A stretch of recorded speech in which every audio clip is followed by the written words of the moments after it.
We're now in the cylindrical waveguides, which is finally fiber. So yeah, very quickly, I'm not going to go through all the math of describing the waveguides in cylindrical coordinates. Some of the conclusions in geometrical optics are the same, is that the maximum angle at which you can send in light for the light to be guided has to be within this red cone right here, which is called the cone of acceptance, which is defined by theta max here. And then you can quite easily derive that the maximum angle is the square root of the core index squared minus the cladding index squared. And that defines something that's that's used very often, is the numerical aperture. So the numerical aperture is literally just the index times the sine of the angle of this cone. So why are fibers so useful? Why are they used everywhere? So we saw that the waveguide keeps the light inside, right? And when you have the light inside in the previous models, we just assumed that it would be totally internally reflected and it would stay inside forever. Now, there are certain losses that are due to the material losses. So as the light travels through the glass from which the optical fiber is made, you do have a certain level of loss, which is typically described by this curve. And you see that around 1500 to 1600, you hit the minimum of loss of attenuation due to absorption, which is around 0.2 dB per kilometers. Okay, so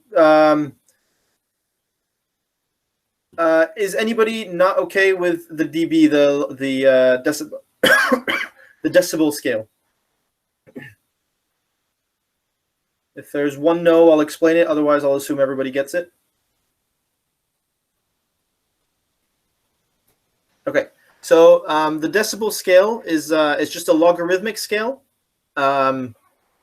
It's just you take, so it's a logarithmic and relative scale. So when you say you're always comparing whatever power you're looking at to a reference power. So if you're saying that your reference power is, let's say, 1 watt, then your power that you're comparing to that is 10 times the logarithm 10 of that value.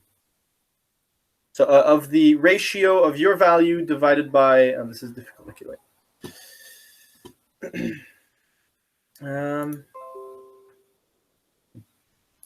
Yeah, I'll type it in the chat. So the value in decibels of whatever you're looking at is P of whatever power you're looking at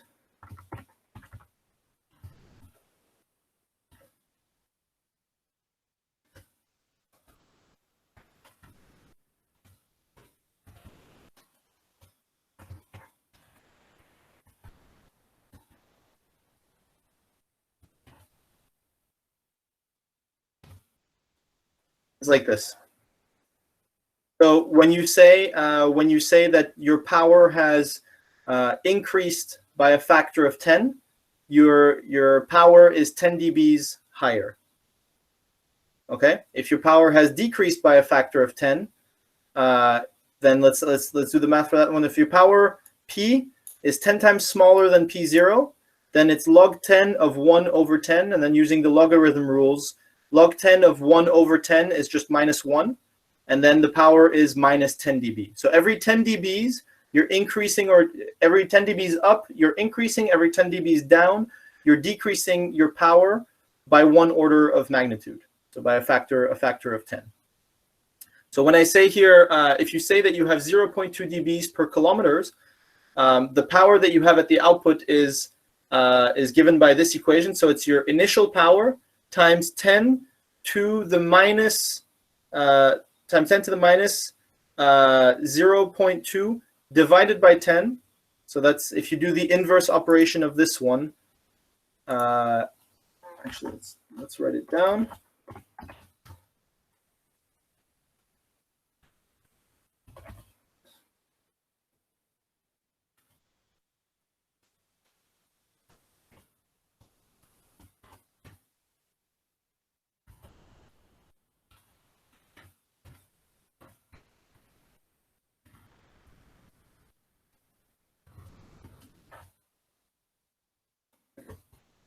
So it's something like this. So the conversion from one to the other is if you go from linear scale to the dB scale, you're taking a logarithm 10.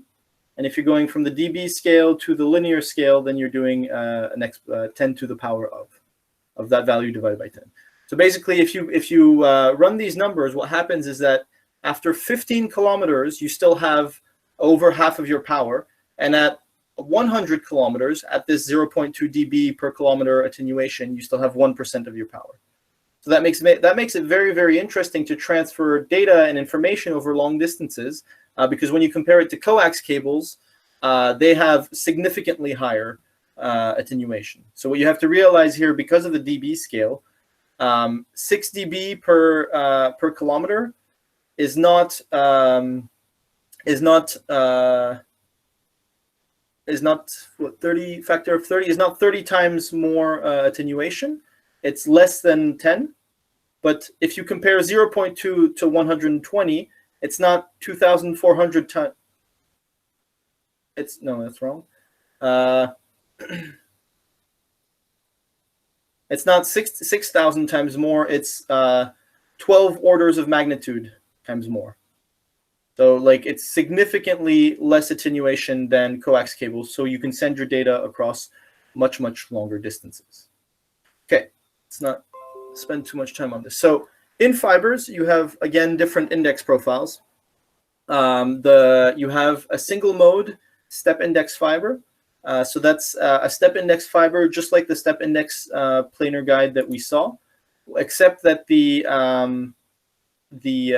core is very, very small in size, typically on the order of about 10 microns. You have multi-mode step index fibers where it's step index, but a much larger core, kind of like what we saw. And then you can have also multi-mode gradient index profiles. Those are the three kind of main ones that I want to talk about. But of course, there are many, many other types of fibers, all of which have different applications. You have fibers with air inside of them, which gives them certain properties. You have fibers with other materials inside with different patterns. You have fibers that maintain polarizations. You have fibers with multiple claddings, which can be used to pump power into the core through the cladding. But the main one that we're going to be talking about, and the most important one, is the single mode step index fiber. And this fiber represents probably 99.9% of all the fiber in the world. So what does that actually mean?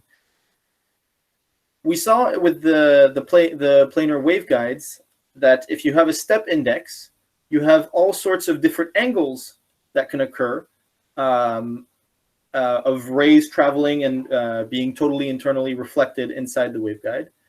And each one of those angles is called a mode.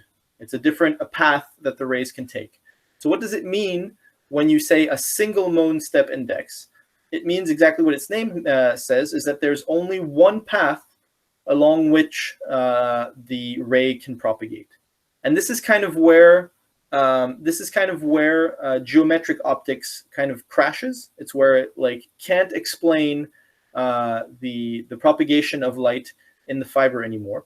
Because if we just do the step index, there is a difference in the index, and so there is a critical angle that the rays can be launched into.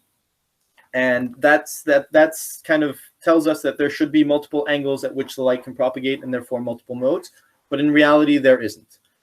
So what we're going to do in the next slides is I'm just going to give you a very, very brief overview of the math that justifies why there is only a single mode. I'm going to go quite quickly through it, just so that you know that it's there. I'm not going to spend too much time explaining it. However, if there's anything that you don't understand, you always are more than welcome to stop me and ask a question. So the way we solve this problem is we go to wave optics. So we have to use Maxwell's equations inside and solve Maxwell's equations inside the optical fiber in order to figure out what the electrical field is and see how this electrical field evolves along the fiber. So Maxwell's equations, we all love them. In my opinion, no one really understands them. But yeah, you have the macroscopic Maxwell equations. You make a series of assumptions about the material properties of your fiber, namely that it's non-magnetic, non-conductic, it's a linear electrical dipole, and then you use vector expressions. Yeah, these just identities, and you apply this to the Maxwell equations in order to extract this form. So these are the expressions for the magnetic field and the electric field inside inside the fiber, expressed in Fourier space. The important part about this is that if you make knowing that our waveguide is invariant along the z-axis. So invariant along the z-axis means that the refractive index, so remember we're in a step index profile, does not change along the propagation path of the fiber. It's always going to be that same cladding index, core index, cladding index, the figure that we saw earlier. And it's going to be the same at every single z position along the fiber.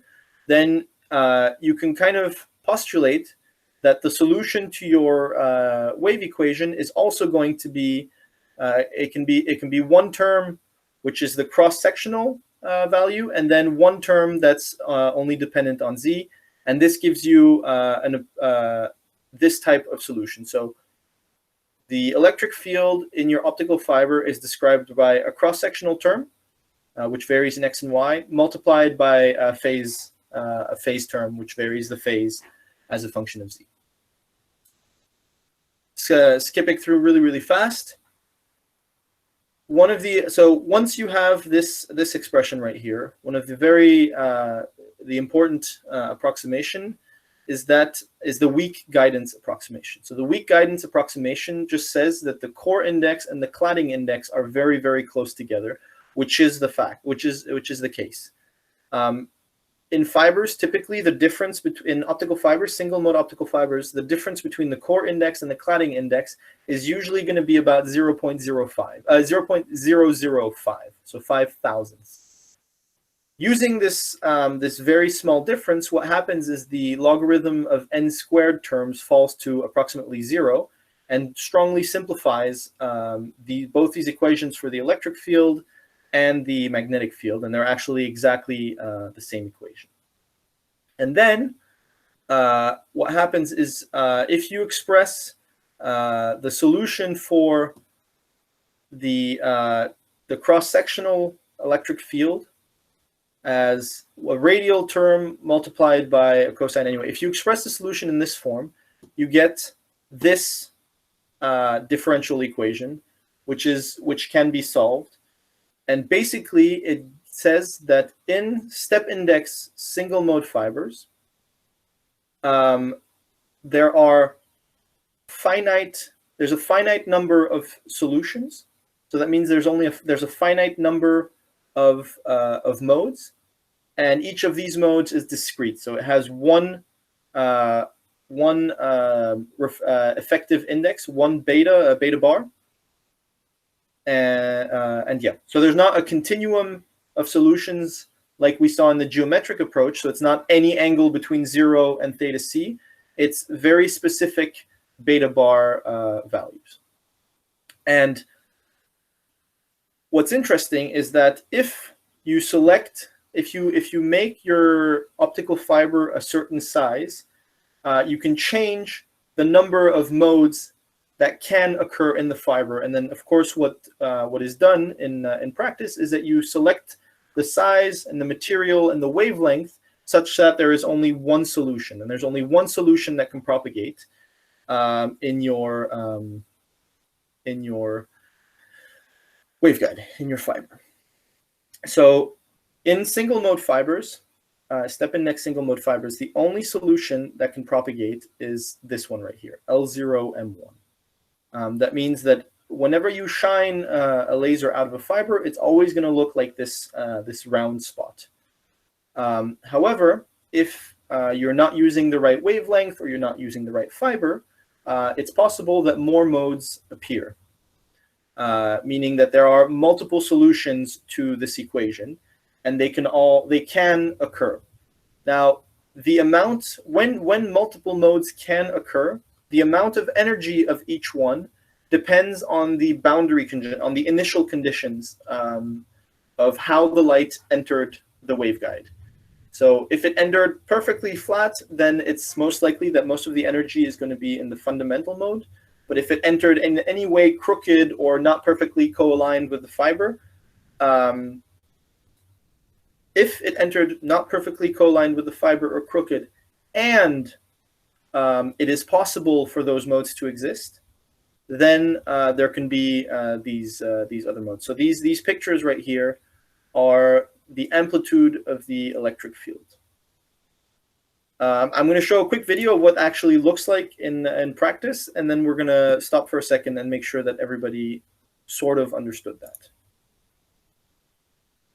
So what's happening here is they take a fiber and they shine a laser into it, and the combination of this laser and this fiber has it so that there are multiple solutions to this wave equation, right? And because there are multiple solutions to this wave equation, when you shine light onto the fiber, the energy of that light is split amongst all of these possible solutions. Now, how it's split, so how much energy goes into each solution, depends on the input.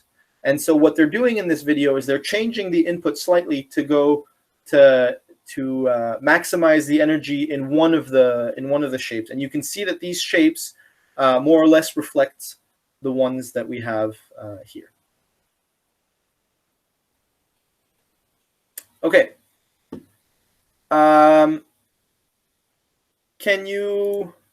Does anybody have any questions? Some specific questions?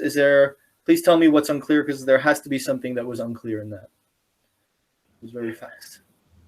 How many possibilities are there? Because you go here from L1 to M3, but yeah, could you go to infinity? Or yeah. So the solutions to the wave equation are they are an orthogonal basis, meaning that there's an infinite number of solutions. Okay, how to put this simply?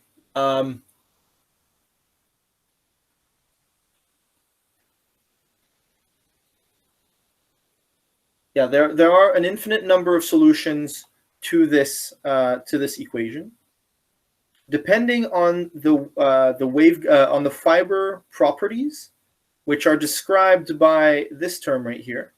So the index profile. Depending on this, and on the wavelength that you're using, you get certain solutions that are permitted or not. Okay? In single mode optical fibers, the fibers are designed in such a way that only the first solution is permitted. However, if you take a different wavelength, you can easily get thousands of solutions.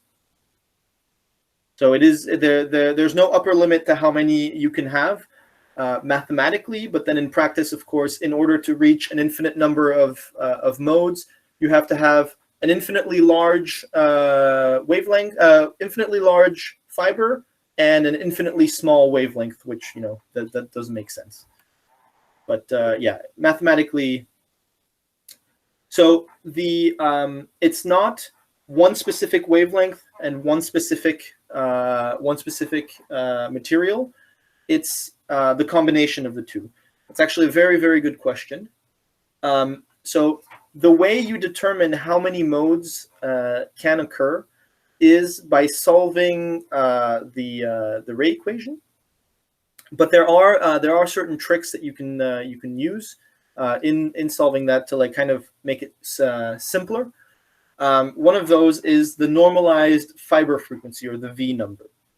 Now, this normalized fiber frequency is a parameter that incorporates both the properties of your light source, so the wavelength, and the properties of your fiber, so the rho, which is the size of your fiber, and the Na, which depends on the index properties. Now, if your V parameter is smaller than 2.405, just that value, If it's smaller than that value, then you are in single mode operation. If it's larger, the way it works is, if you look at this graph, if you take a certain V value and you go up, the number of lines that it crosses is the number of permitted modes. And that basically, it's the number of permitted modes times 2, basically because you can have one mode that's polarized in one direction and then one mode that's polarized in the other direction. So, for example, the most common wave fiber in use is it's called SMF28. SMF28 runs at So SMF28 is a fiber that has that's used at around 1500, and it's used for telecom applications. It's a fiber that has a core of 9 microns. A core of 9 microns and an NA of 0.14, but those are just values.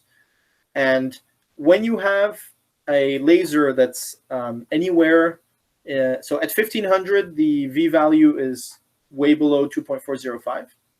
And as you reduce the wavelength, the V value goes up.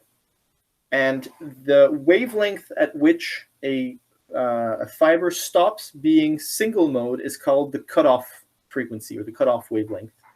And then for SMF28, that happens at 1260 or 1280, depending on the manufacturer.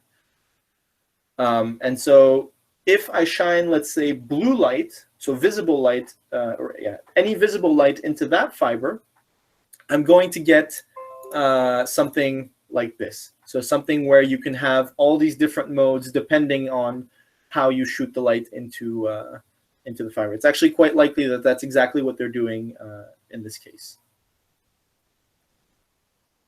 Okay. Are there any other questions? Anything else that's unclear?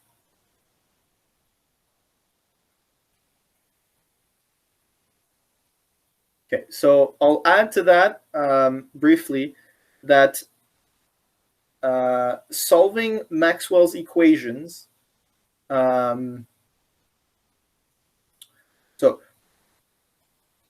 truly solving Maxwell equations means that you have to solve this basic form right here. And that is true for any waveguide. It doesn't matter the shape, it doesn't matter the material.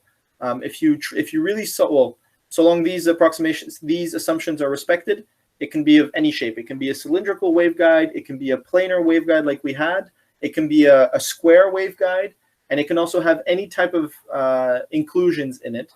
That is, solving these equations gives you the expression for the electrical field, and then you can figure out what your modes look like, how many there are, and so on and so forth. And that's something that they do a lot in I'll get back to that later. Is there anything else about these fibers? Yeah, and so the most important, the important point here is that geometric theory is not sufficient to explain why in certain fibers, when you get very small and at the right wavelengths, you're only allowed to have a single mode. When you only have that one single mode, there's no modal dispersion. There's no difference in path lengths because every single ray or every single wave, ray, photon, whatever, follows exactly the same path and doesn't take longer or shorter to get to the final destination. And that's when you can have very, very dense information loads in the telecom applications. Okay. Yeah, and then briefly, an approximation for the number of modes that you have in a fiber, you can use this equation.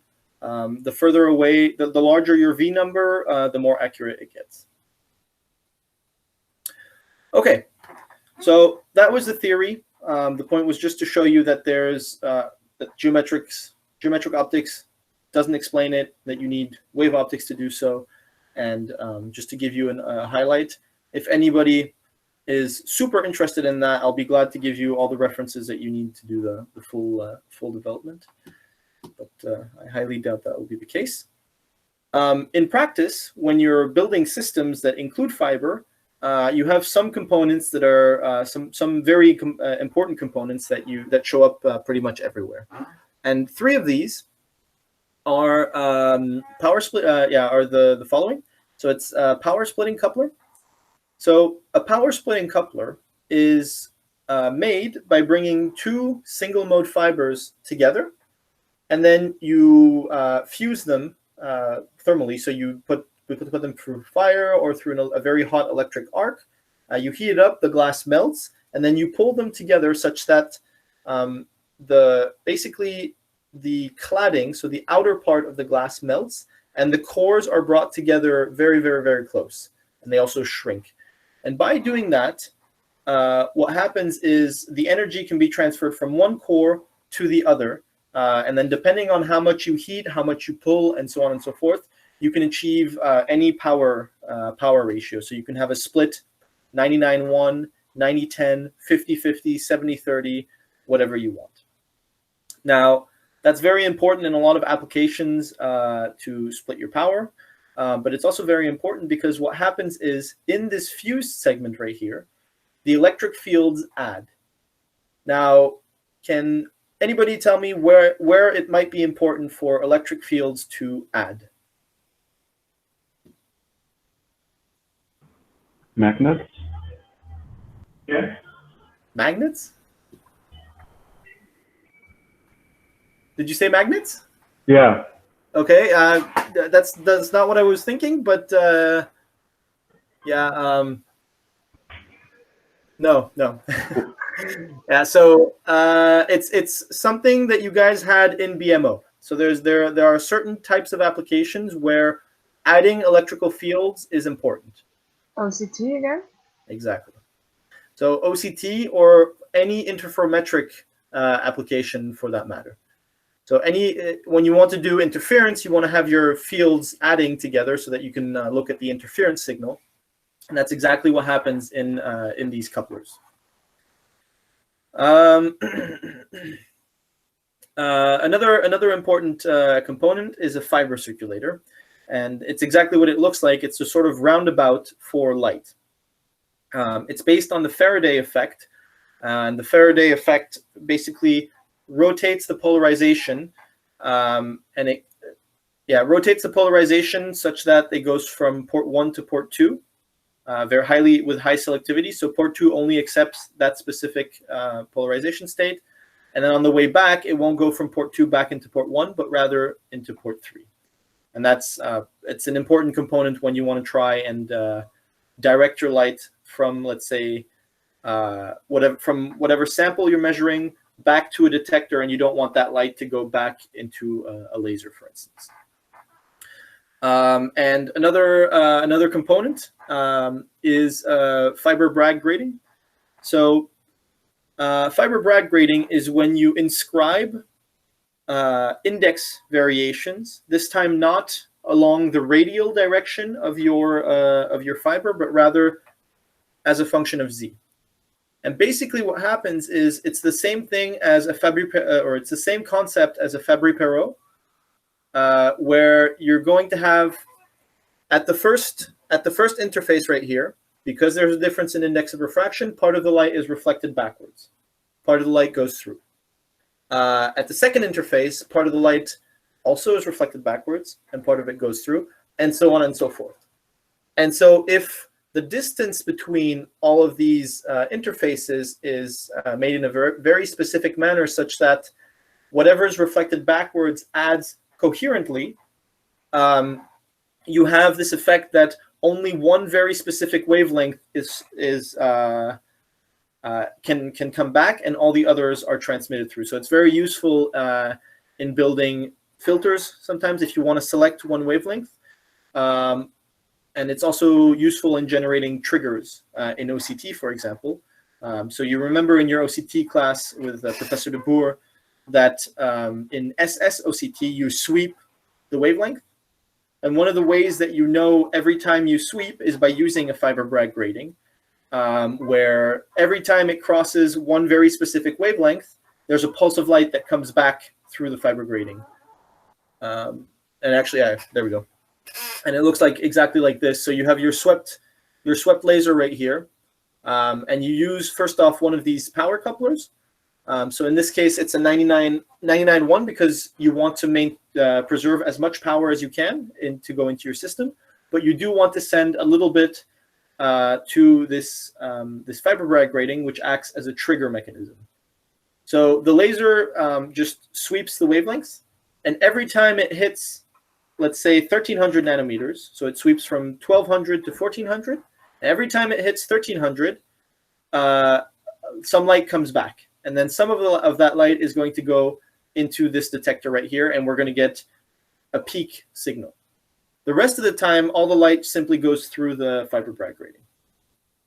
Okay?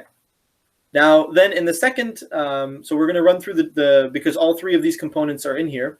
The second power splitter allows you to split the power between your reference arm and your sample arm. And typically, you want to have most of your power in your sample arm, such that most of the power goes to the sample because it's going to lose a lot of the light in the sample, whereas your mirror, which is in your reference arm, is going to send almost all of it back.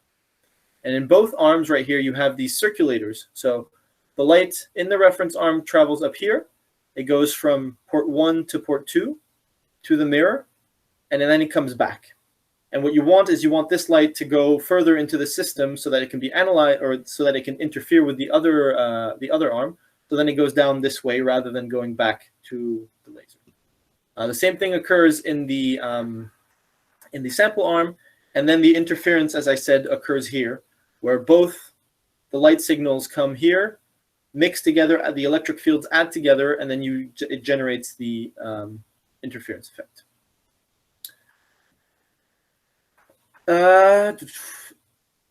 So far, so good?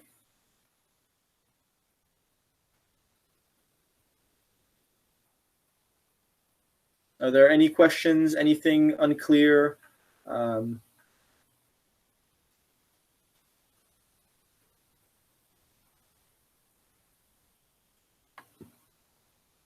once?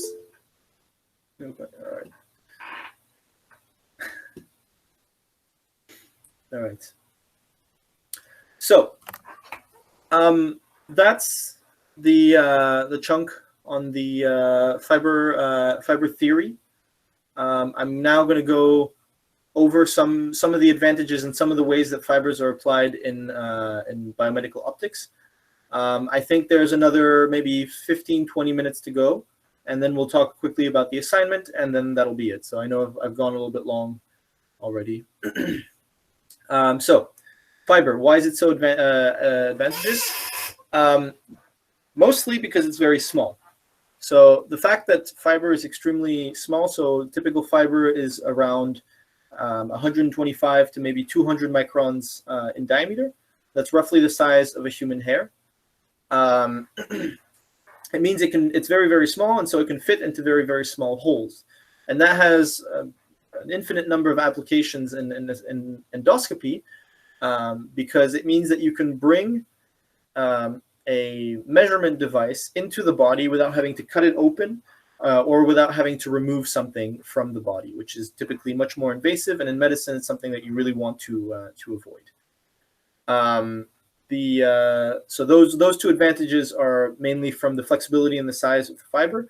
It has also others, namely that it's quite fiber systems, so systems that use a lot of fiber that replace free space optics, are generally much more robust. Because if you look, for example, at this optical bench where there's a bunch of lenses, mirrors, all sorts of funky stuff, if I knock into that and disalign something, nothing works anymore. Whereas in fiber, if I pick up the fiber and there's a laser going through it and I drop it, not too violently, like not break it or anything, but if I just drop it, it doesn't ruin the alignment. And that makes life, that's a very, very important factor in clinical research, where you're going to be in an operating room or you're going to be in a perhaps a measurement environment where you can't necessarily control all the people around you or the vibrations in the building and other such effects. And then finally, safety. So in all of the techniques that you've seen in your BMO course, most of them are based off of laser light. And there's a whole bunch of safety regulations for a good reason, because the laser light can severely damage your skin, your eyes, all sorts of things. And having your laser traveling in a fiber, so the fiber itself is made of glass, but because of the total internal property, none or almost none of that light actually escapes. So the level of light, the level of laser that you're exposed to with your eyes when it's traveling inside of a fiber is very, very safe. Of course, if you shine the fiber in your own face, that's another issue, but it makes it much safer to work with higher levels of power. Now, some of the applications that you can use fibers in, just a few of them. The first one is fiber bundle imaging. So if you take a bunch of fibers and you organize them in such a bundle, where they're all put together, where each fiber, the position of each fiber on one end is the same on the other end, that fiber is capable of transferring the image, so to say. So if you have imaging optics that's looking at something, so a lens looks at something, projects an image of that object onto the fiber bundle, that image is going to be transferred through the fiber bundle to the other side, which can then be projected directly on, say, a camera. And then you can actually see exactly what's behind the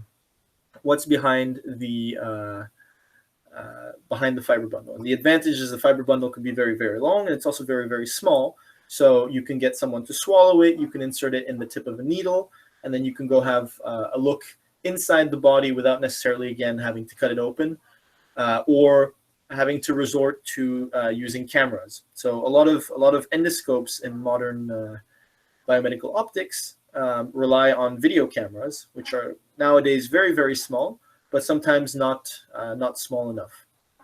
And so in that case, you can resort to fiber bundle imaging. Another way you can use fiber bundles is you can integrate them into confocal microscopy. So I'm not going to go over confocal microscopy because I'm pretty sure that was a subject in one of your earlier classes. But basically, if you add a fiber bundle at the focus of your confocal microscope, you can reproduce the same optical sectioning and a similar level of resolution at the output of the fiber, both in reflectance. So if you're just using, say, a single wavelength of light, or in fluorescence, you can do both of those with the fiber bundle. So it's as if you were bringing the microscope into the body and having a look on very, very high resolution levels. So when I say very high resolution, confocal microscopy can get resolutions on the order of 200-300 nanometers sometimes. And you can actually achieve similar resolutions inside the human body in vivo while the patient is breathing and doing just fine. So one example of this is this little video right here, which is from Cellvisio. And so here you have, again, highlighted the advantage of having fibers that are very, very small, as they can be inserted into tools very simply. And in this case, you have this tool for bronchoscopy, has a needle, and inside the needle you have the fiber bundle, where you can see you can see the cells, and you can see features inside the cells, so cell nuclei and cell walls, and so on and so forth. And so we're looking at the human anatomy on a cellular level inside the body while the patient is alive. Whereas normally what happens is you have to take biopsies, and you have to send that biopsy to a specialized lab, which will then look at it under the microscope. And so that's one of the first and biggest advantages of fibers, is that it really enables all sorts of endoscopic techniques. I'm talking a lot. Is everybody okay? Any questions?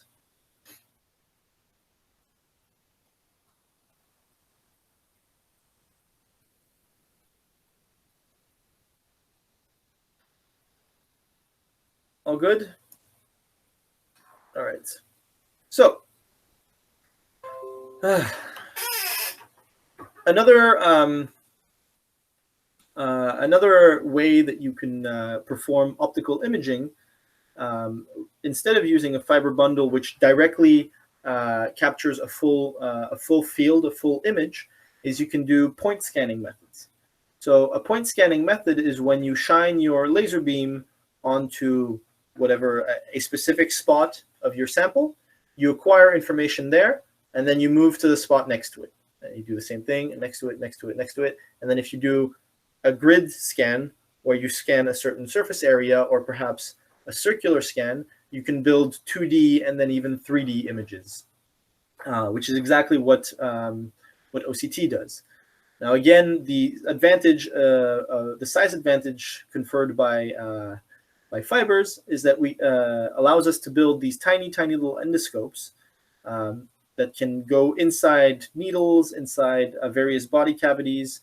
So we're talking the esophagus, the lungs, the stomach, the colon, the fallopian tubes, in your nose, in your larynx, all different types of cavities in your ear as well, even into the cardiovascular system. And you can have these tiny little probes which will either spin or have some kind of scanning mechanism to rebuild images, also for various optical techniques. So these probes with scanning mechanisms can be used for fluorescence imaging. They can be used for optical coherence tomography. They can be used for spectroscopy. All of these different techniques that you've been learning about are all enabled through fiber. And so personally, what I'm working on is I'm also trying to build one of these tethered capsule endoscopes to go have a look in the esophagus. Here's another example. So this is a commercial OCT system that works on exactly that principle. It works in the esophagus.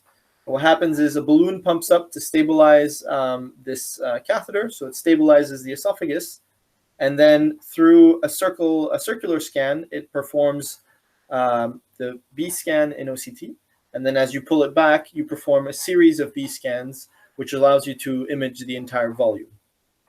And so through the fiber technology, you can bring these new optical or these advanced optical techniques inside the body. So one of the techniques that you haven't heard about just yet, or maybe you've heard about spectroscopy, absorption spectroscopy. Single fiber reflectance spectroscopy is one of those absorption spectroscopy methods, where it's you have its predecessor, so to speak. It's called diffuse reflectance spectroscopy, where you send light through one point, you let it diffuse through the tissue or your sample, and it's collected at another point. And because of the distance between the input and the output, light propagates in something called the diffuse regime. So it spreads out and it really interacts a lot with the sample. So that gives us a measure of the optical properties within this probed volume. Now, the problem with this is that you have to have an input and an output, and they have to be a certain distance apart. So the question, and this is one of these Dutch inventions, or one of the techniques in which the Netherlands is a front runner, is can we do the same kind of analysis with a single fiber, where you use the same fiber for both illumination and collection? And Professor Faber is also one of the leading experts on the subject. And so the interesting thing about this is that when you use a single fiber for both illumination and collection, the light does not operate in the diffuse regime. So it doesn't spread out to your sample, but rather or at least the light that you collect only comes back from a very specific volume, a very small volume. So it gives you a much higher resolution on your measurement. So you can really locally measure the optical properties of one spot. Now, this can be done to perhaps if you have a suspicious lesion, something that looks funny somewhere on or in your body, you can bring such a probe as what you see here up against that surface, and then you can measure. So what you do is you send white light or infrared light. You send a certain spectrum of light, and you look at how much of each wavelength comes back, and this gives you the spectroscopic information. And then from this spectroscopic information, you can recalculate optical properties, and from optical properties, you can infer certain physiological properties. Like, for example, is there more or less absorption by blood? That kind of tells you there's more or less blood in your sample. Another thing that's really cool about fibers is because it's so small, you can combine multiple techniques into one tool. You don't have to have multiple bulky tools either taking up a lot of space or going in one after the other. You can have multiple modalities, multiple different techniques that measure the same spot at the same time, and then you can compare the results from one and the other or multiple different techniques, and that perhaps gives you a better estimate at it gives you a better discrimination power on what you're looking at, better potential for diagnosis, better potential for detection, whatever it is that you're trying to do. So in this example, this is combined optical coherence tomography and fluorescence imaging. And yeah, the idea is that the OCT provides you with the structural imaging, so you can see certain structures below the surface of the tissue. And with the fluorescence, you can probe the molecular content, or you can probe at least certain types of molecules that have a very specific fluorescence signature. So, as I said in the beginning, this is also something that I'm working on, combining multiple techniques. So I'm doing OCT plus something else. And here, most of the time, it's OCT plus this single fiber reflectance spectroscopy. So another type of fiber that exists is double clad fiber. So single mode fiber that we've been discussing all this time is a core and then a much larger cladding around it. What you can also have is you can have a core, a first cladding, and a second cladding. And then if the index profile is core, first cladding, second cladding, so a double step profile, you have new propagation, new modes that can happen. Very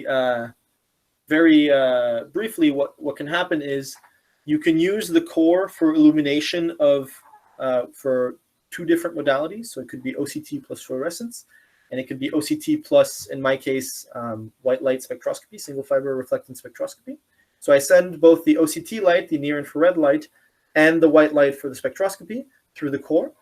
And then I use this component, which is a different type of coupler, which uses both single mode and double clad fiber to collect the light. So the OCT light is collected in the core, and the white light, the white single fiber reflectance spectroscopy light, is collected in the yellow part. And then what this coupler does is it separates whatever is in this yellow inner cladding. It sends it to a secondary output. And that's one of the ways that you can use these fiber technologies to separate, either combine or separate your signals. Another way that you can use these fiber couplers in order to combine or separate is combining an imaging technique. So rather than doing, let's say, fluorescence and OCT, which are both imaging techniques, you can combine one imaging technique with a therapy technique. And then you have these like theragnostic methods where you do both therapy and diagnostic at the same time. So in this little video, what's actually happening is we're using, again, these double clad fibers to combine the OCT light and do the OCT imaging in the core, and then a much more powerful laser to do photocoagulation. So we're shining a lot of energy, a lot of light onto the tissue, and that's causing proteins to, or just the tissue to coagulate. And it looks something like this. So this is the OCT image, and you see that as coagulation occurs, the optical properties change a little bit. So that's what you're seeing in the OCT. And this is just a video of this, where you see, where you can see where the powerful laser is shining onto the tissue. And this is all happening. So this video is happening on a benchtop system. but future research is about getting that inside the body in order to do that. So applications are treatment directly, which is the ideal end goal. But what you can also use it for is laser marking. So let's say you have, like the video we saw earlier, you have an OCT system to analyze your esophagus and to look for any weird stuff in your esophagus. Right now, the way that works is you look. If you see something funny, you go back in with another tool, take a biopsy, so really take part of the tissue out, send that to the lab, and then the histopathologist that works in that lab will tell you, oh, this is nothing, this is cancer, this is some other type of disease. And based on that, you can do a certain therapy or not. But sometimes when you have, let's say, cancer, when you have early stage cancer, the cancer is going to be very, very localized. So it's only going to be in one very precise spot. You might be able to see it with OCT. So you do the OCT, you detect it, you're like, hey, there's something funky. Let's go have a look with a biopsy. But because the cancer is so localized, when you go back and you take that biopsy, you're actually taking the spot next to it. And you can't find the cancer anymore. And so you're sending this biopsy that doesn't actually contain any cancer to the lab for analysis. And then, of course, they tell you, no, everything is fine. And then you just missed your cancer. So then if you use this technique, you can make a little mark exactly where you want to look. And that will guide the doctors in collecting the biopsy from the right location. So this is some of my work where, again, we're combining OCT with spectroscopy. And then the interesting thing is that by doing white light spectroscopy, visible light spectroscopy, you can do spectroscopic analyses. Like, for instance, this figure right here highlights the absorption peak of blood. And so this is a small scab at the surface of a hand on the skin. And what you can see, or what we think we see, is that there's a higher concentration of blood around the actual wound, but that the concentration of blood, which we think is inflammation, that inflammation is larger than just the actual wound. So it expands a little bit further out. And so this is the kind of information that would be useful, for example, for detecting cancer, where you can see areas where there's an abnormally large amount of blood or less blood or something different compared to the normal scenario. And then the other advantage of the visible light spectroscopy is that you can also extract color from this. So it's really what kind of drives my research is that we can have these tiny, tiny little probes due to the size of the fiber that we can send into locations of the body that are not accessible with standard video cameras. So let's say, for instance, inside the cardiovascular system, so inside the heart, inside the aorta, also very deep into the lungs. There are certain, so it's a trachea, bronchi, bronchioles, and then all these little subdivisions of your lungs. At one point, it gets too small and cameras don't fit anymore. But if you fit a single fiber and you make the fiber spin, you can actually reconstruct the color, and then you're looking at an image that's very similar, sometimes even better than what you could access with a camera. And so that's kind of some of the research that we're doing. So yeah, it's adapting single fiber reflectance spectroscopy, and rather than being directly in contact with the tissue, we're doing it through focusing optics. Okay. Any questions? That's it for the presentation. Is there anything that anybody would like me to go over? Anything from the entire talk?